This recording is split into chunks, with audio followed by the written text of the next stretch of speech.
निकृष्ट बियाणामुळे मका पिवळा, शेतकऱ्यांचे लाखोंचे नुकसान।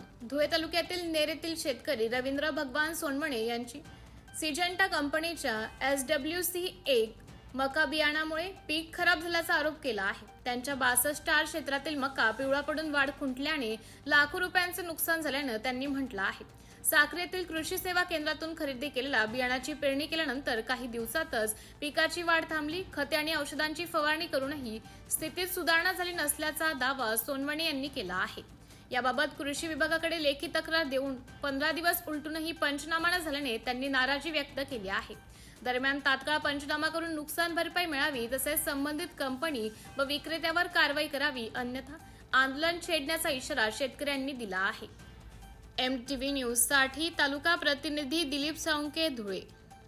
मी रवींद्र भगवान सोनवणे, राहणार नेर येथील शेतकरी असून माझे महालकाळी शिवारात गट नंबर 355 क्षेत्र 1 हेक्टर 24 आर असून मी या क्षेत्रामध्ये 0.62 सिंजंटा कंपनीचे SW1 हा स्वीटकॉर्न मका लावलेला आहे व उर्वरित 62 दुसऱ्या कंपनीचा स्वीटकॉर्नच मका लावलेला आहे।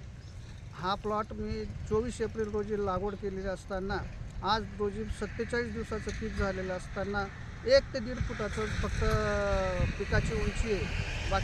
बाकी ज्यावेळेस 8-15 दिवसानंतर पीक पिवळे पडण्याच्या स्थितीत असताना मी कृषी सेवा केंद्राच्या सल्ल्यानुसार महागडी खते, रासायनिक खते, रासायनिक स्प्रे, बुरशीनाशकं, मायक्रोन्यूट्रन्स, पॉलिसल्फेट अनेक प्रकारचे महागडी खते वापरली गेले असताना सुद्धाही पिकाची कुठलीही सुधारण्याची स्थिती नसताना मी कंपनीवर आमच्या प्रतिनिधींना तात्काळ बोलवले। कंपनीचे प्रतिनिधी शेतावर येऊन गेले, परंतु मला कुठलाही पाहणी अहवाल दिलेला नाही। मी त्यांना विचारलं याच्यात काही सुधारणा होण्यासारखी असेल तर मी तेही करायला तयार आहे, परंतु त्यांच्या अधिकाऱ्यांनी कुठलेही मला प्रतिसाद दिलेला नाही। या विरोधात मी पुन्हा तालुका कृषी अधिकारी यांच्याकडे 15 दिवसापूर्वी तक्रारी अर्ज दाखल केला असतानाही मला कुठलेही प्रतिसाद मिळत नाही। न्याय मिळावा हीच मी अपेक्षा करतो। माझा झालेला लाखो रुपयांचा खर्च वाया जाण्याची भीती आहे।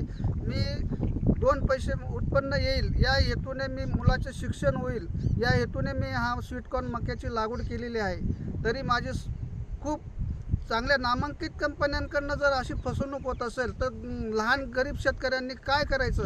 बाकीच्यांची जरी तक्रार असतील तरी ते शेत मोडून मोकळे होतात, दुसऱ्या पिकाची तयारी करतात। माझी तीच परिस्थिती आहे, परंतु मी एवढा खर्च केल्यामुळे मी तर शेती मोडू शकत नाही आणि उत्पन्नाची अपेक्षाही राहिलेली नाही। माझ्या मुलाचं शिक्षण कसं करावं? कर्जमुक्तीमध्ये सुद्धा मी नियम अटी असल्यामुळे मी बसू शकत नाही। मी कर्ज कसं फेडावं ही चिंता मला त्रासून लागलेली आहे। मी डायबिटीस आणि BPचा पेशंट असून मी शेती भर उन्हात पाणी देतोय, तरी यावर माझ्या दखल घेऊन मला त्वरित न्याय द्यावा ही नम्र विनंती।